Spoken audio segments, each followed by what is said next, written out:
feeñ Sénégal ñu war ko exploiter sénégalais yi mën ci dund war ci bàkku xam nga am na leen loo xam ne dañoo war a sant yàlla parce que ci nguur gi mu feeñ la mooy borom xol yi rafet dama ne la cœur noir yi dañoo dem borom xol yi rafet yi ñoo fi ne tey yàlla ñëw indi xéwal goo xam ne lu mel ne pétrole ak or bi nga xam ne Sabadola ak feneen ak feneen suñu ressources yëpp yi nga xam ne moom lañ jaayoon muy dem tey pétrole bu feeñee Sénégal ñu exploité ko sénégalais yi mën cee dund créer ay entreprise ñu am suñu pétrole am suñu richesse suñu lépp suñu gaz lépp des fi loolu kay sant yàlla la xam nga la lañ war a def bu ñu génnee dañoo war a wax sant yàlla ñaanal ñi nga xam ne seen ay la fi fekk muy président Diomaye ak ki nga xam ne moom mooy Ousmane Sonko dañoo war a génn même loo opposé yépp boo gisee dëgg ndax bu waxal nit ki jërëjëf daal parce que lii seen ay la feeñ wax dëgg yàlla pétrole baa ngi fekk lépp mais ku mel ne Bougane su génnee di wax ay waxi dof moom Amadou Ba d'après sorteem mu génn amul lu muy wax naan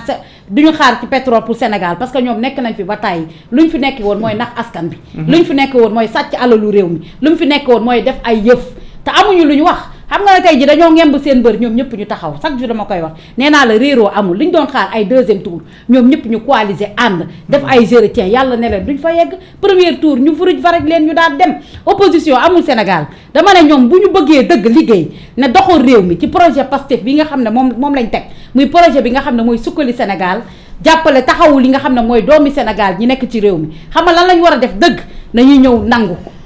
ñëw ànd ak ñoom su fekkee seen loxo set na ñu ñëw toog ndax mu toll nii xale yi nee nañ 50 ans waaye sa boo maytul 100 ans la jëm de.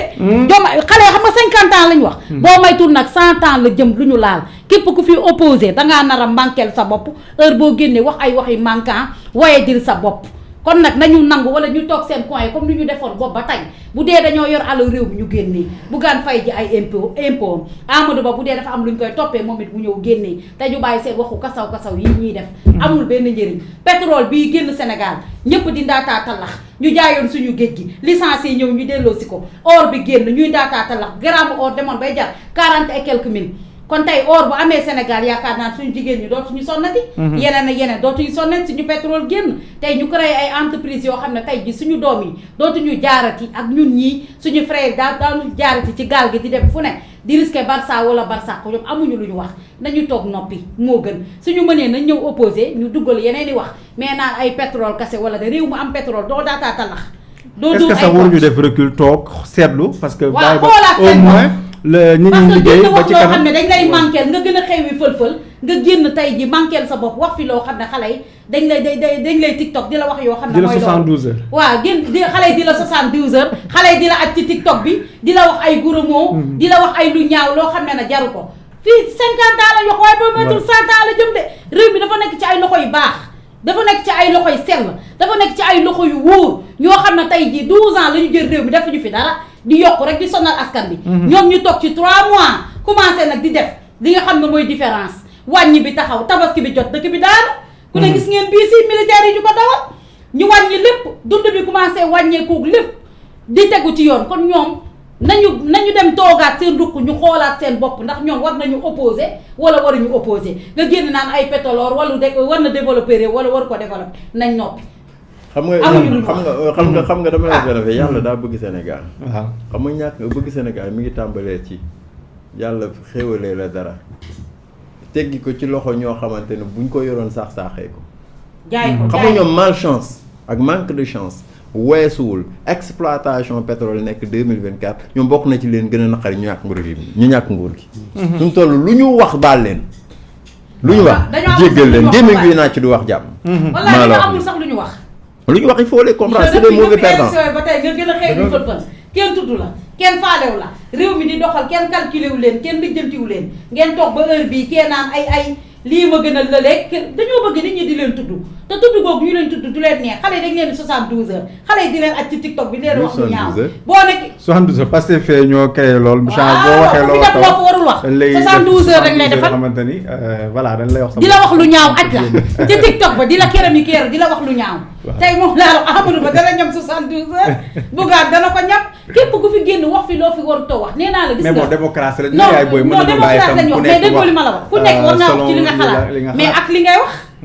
xam nga yéen dañu fi nekkoon ci réew mi doxaluñu fi defuñu fi dara xam nga premier tour ñu dóor la bàcc yoo xam ne kenn mësu koo wax sëgam ñoom ne woon naa leen seen xalaat yëpp ci deuxième tour lañ ko teg ay ñoom jaawoo ñi ñu séparé ñoom ñëpp ay chrétien lañ réeroowuñu deuxième tour lañ doon xaar ñu ànd dal seen kaw yàlla nee na deuxième tour du am parce que nga bëgg réew bëgg la moo ko gën parce que dañoo dem réew moo xam ne nga dem ba yow nga ne arrière naa mais samp naa sama mbër sa mbër ba nga samp sax kenn nawloo ko sa mbër ba nga samp kenn xoolu ko nee naa dafa tolloon foo xam ne Ousmane Sonko bu jiitaloon mouchoir Kleenex sax moom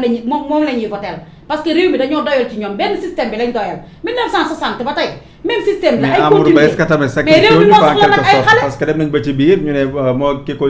Macky jubóowuñu et cetera est-ce que déggoo li ma mais lan moo tax jubóowuñ réeróo ñu de parce que paraît-il il a tenu des promesses yoo xamante ni kay réeroo amul promesses yoo xamante ni ci président déggee neexu ko aux occidentaux waaw kay d'accord ba pare sax Chérif ma ne réeroo dafa amul ñoom ñëpp laa la ko réeroo ñu li ñu doon xaar mooy deuxième tour boobu ñu doon xaar Bougane doon ko xaar ak lépp moom mi daan def opération tibb tànk amul benn chef de parti naan fu Macky Sall jaar naa fa opération tibb tànk moom Bougane moom ñoom ñëpp ca deuxième tour ba lañ doon xaar xale bi daan leen jël buñ dootul fay ne leen duñ fay yegg Chérif amul benn chef de parti buy jiite parti di faqastalaat ki nga xamante ni moom la jiital la question que les gens devaient se poser mooy lan moo tax ñu ko doon faqastal lan moo tax les derrière non lan moo nekk derrière parce que loolu aussi c'était à revoir. c'est une question pertinente c'est une parce question que mënoo jiite sa parce que mënoo jiite sa poulain nga bëgg a gor tànk kon am na lu nekkoon ci biir xam nga au fond xamuñu détail bi mais xam na ni il n'était même pas aimé par les apéristes comprendre nga lan moo nag indi loolu tey jii dama lay wax benn affaire. réeróo ñu de nit ñi ñooy toog naan ay dañoo réeróo yëpp ñoom réeróo ñu. ay non dama lay wax benn affaire dama lay wax réeróo moo ko jiital jox ko ay nombal tànk ne ko demal jiital naa la. mais ñoom jaaw taxawee ne suy wax ni dem nañ ba ci biir am ay kàddu yu juwaloo. yan kàddu yu juwaloo la. bon après nous on n'est pas habilité à. non ay amul benn jiwaloo. loolu yëpp seen stratégie yi nga xam ne dañ koy teg jiwaloo ñu. ñoom ñëpp kee dafa jaar ne di uti kële uti noonu lañ ko organiser noonu lañ ko tasee. ba jaawo jaaree na la kële jaar na la léegi bu ñu demee ba deuxième tour ñoom ñëpp ñu àndaat parce que Macky Sall troisième mandat bi mu bëggoon mënu ko am. askan bi tànc nañ ko askan bi yëpp dem nañ ba nga xam ne lii mënutu koo am. Amadou Ba ak ñoom réeréew ñu mosuñoo réeréew. Ngoné daan bee métti rek. Ngoné dañoo nekk ci dëkk boo xamante ni. kii wax na ko léegi dañoo nekk dans un pays de démocratie. nekk dans un pays de démocratie moo jur tey lii fi am tey jii parce que j'espère que ni démocratie weesuwul tey jii un ancien détenu boo xam ne à 10 jours des élections la génn prison ñu fal ko président de la République mu nekk quelque chose boo xam ne c'est félicité par le monde entier. démocratie dama lay wax benn affaire ñaata élection ñoo jaar Sénégal tey jii bi fi Senghor jógee 83 élections am na 88 élections am na 93 élections am na 2000 élections am na 2007 élections am na 2012 élections am na 2019 élections am na ba 2024 kii donc amu ci benn yoon boo xamante ni Sénégal visage am changé na ci wàllu démocratie. tey jii ñoom bari na loo xamante ni tey jii dal na Sénégal dañuy waxtaan rek. tout à fait ci benn côté. xam nga muy lan muy tey jii ñoom bi ñu fi nekkee tey jii. bi ñuy waajal ñàkk réew mi bari na loo xam ne Sénégal ñàkkoon na ko ci ay investisseurs rek ay bailleurs yoo xam waroon nañoo ñëw investir ci dëkk bi li ko waral mooy instabilité lañ fi indi woon instabilité loolu lu ko indi mooy saaxee nañ alalu réew mi ñi ngi jaay doole nit ñi indi nañ Adji Sarr ñi ngi indi seen i di comploter ba tey jii réew mi te réew mi li mu waroon a gagné ci at yooyu yëpp mu perdre ko ci at yooyu yëpp bàyyi ma daa def comprendre nga li may expliquer donc man du ma dàq nit wax joxe point de vue am wala nit joxe ay idéem wala aveem ci quelque chose mais dafay war a fondé wu ci ay bases yu solides nga xamal ci des arguments solides mais boo taxawee di wax Sénégalais yi naan un pays boo xam ne dañ koy wax mooy un pays un grand producteur d'arachide comprendre nga exportation am loolu rek la woon tey jii ngay gis ni tey pétrole tey jii Woodside ñëw na BP ñëw na keneen ak keneen ñëw na gaz bi tey jii ñëpp a ngi ñëw nga bëgg ni kooku Sénégal tey jii li nga xamante ni moom la àdduna bépp di wër moo am ko nga ni mën bu ñu tënku ci loolu. mën nañoo dem sans loolu mais quand même war damay gis ne leen soxor la à la fin. waaw loolu la xam nga sax yaa ngi wax lu am solo ne président boo xam ne dafa jóge fi nga xam ne moom mooy prison. parce que ñoom képp koo xam ne ne du mu ni mës na leen dominer ci politique rek dañ koy faagaagal mooy li ñuy def Ousmane Sonko nattal nañ ko lu ne takkal nañ ko fi lamu viol takkal nañ ko fi jaaro diffamation takkal nañ ko fi corruption de la jeunesse barricade nañ këram nit ñi di ko ziyaar tuddee ko borom barrière or ba ca cité kër góor gi parce que lépp la parce que nguur gi fi nekkoon dañoo tolloon foo xam ne képp ku leen dominer ci politique dinañ ut lu ñu teg sa ndëdd te bu dee sàcc ñoom ñëpp ay sàcc ñoom ñëpp ku ci génnee ci ñoom sàcc lan moo ci des ndax tey jii gis nañ ko ci kaawu Karim Wade biñ ko bëggee faagaagal gis ngeen ko niñ ko def biñ ko bëggee def Khalifa Sall dañ ko def mais pour Ousmane Sonko ça ne marche même pas jëm nañ ko ci Ousmane Sonko def nañu lu ne mais Ousmane Sonko xamal leen ne réew mi moo ko ñor Ousmane Sonko xamal leen ne Sénégal moo ko ñor Ousmane Sonko xamal leen moo ko lii moo ko ñor du dëgg sénégalais yëpp ñëw ànd ak ñoom ànd ak Ousmane Sonko xam ne ni lii ñu ko bëgg a def lépp ci watu politique moo tax ñu ñëw koleel ko motif benn xale ne moo ko violé di laaj ay deretam fenkat boo xam ne koo xam ne ne moom du nduuleen la dëkk këri kaw ñu fiy laaj ay deretam mu naan dafa ëmb ak loolu lépp ñu xam ne échec nañu ñu indi Mame Mbaye Niang moo tax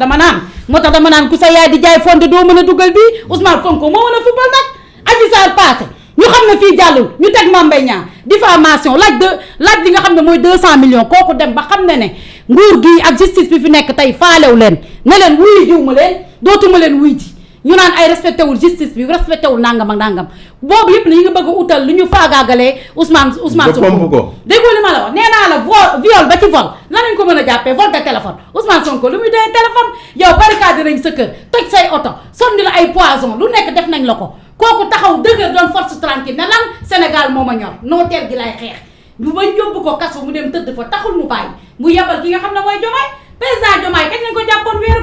weeru koor lañ ko tilimal weeru koor lañ ko jàpp tëj ko yàlla weeru koor la ko teralaat gis ngeen ko noonu ñu tëj leen kaso ci anam boo xam ne teguñu ko fenn lu dul ay wax joo xam ne ay waxu kasaw la ay wax joo xam ne teguñu ko fenn te Macky Sall képp ku mës a jàkkaarloo bëgg laa tëj da lay tëj faagaagal la askan bi wàcc ne lii duñ ko nangu jàkkaarloo homme de tenue ñu toog maanaam te am na loo xam ne buñ ko bàyyi woon ba tuut sa Sénégal guerre civile la doon am ñu rayante Ousmane Sonko joxañ kii di Diomaye te boobaa dañ naan noonu lii la la mën a nekkee Diomaye ci prison bi Ousmane Sonko tànn ko Ousmane Sonko xam nga ne nitu droit la dafa jàng ba xam ci ay droit am xam ne ne Diomaye li ñu ko jàppee teguñu ko fenn te mi ngi nii tey dafa taxaw dëgëral boppam ba Ousmane Sonko ba mu koy woo ci communication ñu naan waaw dina ko nangu loi bi ñu koy tegal dana génne Ousmane Sonko samp ko nangam jox ko xaalis mu dem Ousmane Sonko force tranquille la du ko nangu tey jii dafa xeex tey ba daanu Cap Manuel lii am kon ñoom nañu bàyyi seen caaxaan yi te xam ne du ñëpp la ñu mën a faagaagal ci politique Ousmane Sonko nitu yàlla la c'est un phénomène de l'univers tous les 100 ans nag yaa un phénomène li ma koy waxee ci saa su nekk c'est un visionnaire yàlla suñu borom moo ko tànnal su boppam tey taxawu ko ci parmi les 17 wala 18 millions d'habitants yu Sénégal pour sauver Sénégal mu tànnal ki nga xam ne mooy président Diomaye ñu toog liggéey kon nañu bàyyi seen caaxaan yi te xam ne Sénégal gëmatuñu leen système bi fi nekk ñoom ñëpp yaakaar naa benn lañu ñu nekk ay xale ndaw yoo xam ne jàng droit jàng ba yor seen lijaasa communiquer waa ñi nekk ñi nasaraan si ñoom ñëpp ñi nga xam ne ñoo nekk Europe ñëpp nangul leen tey ñu ànd pour bën a téye réew mi kon nañu bàyyi seen caaxaan yii ñuy wax te xam ne Ousmane Sonko moo fi nekk li ko fal kenn xamu ko kon nag nañ ko may jàmm pétrole feeñ na fi ci ayam wàññi baa ngi fi licence baa ngi ni géej gi jaayoon nañ ko Sénégal ak nit ñu sàcc milliards sénégalais yi jaay géej gi jaay lépp suñu ressource ku ko jox wax dëgg yàlla góor bi ko jox amul ba tey nu ko dóor yoo xam ne day bàyyi seen caaxaan yi day génn di wax naan ay pétrole nangam waaye pétrole bii ñun waruñoo fekk ba ndaataatal la ñoom dañoo war a génn ne opposition bi ne waa pouvoir bi jërëjëf wax dëgg yàlla seen ay si la pétrole bi feeñ macha allah yal na yàlla defal jàmm moo tax ma ne bu seen loxo ak Amadou Ba sax technocrate bi mu doon mënoon na conseiller wax ren yan issue lañ mën a def ba nga mën a ñongal pétrole bi mu mën a développer Sénégal parce que moom aussi c'est un grand technocrate yoo xam ne rafetul c'est vrai am na solo alors émission bi moom xam ngeen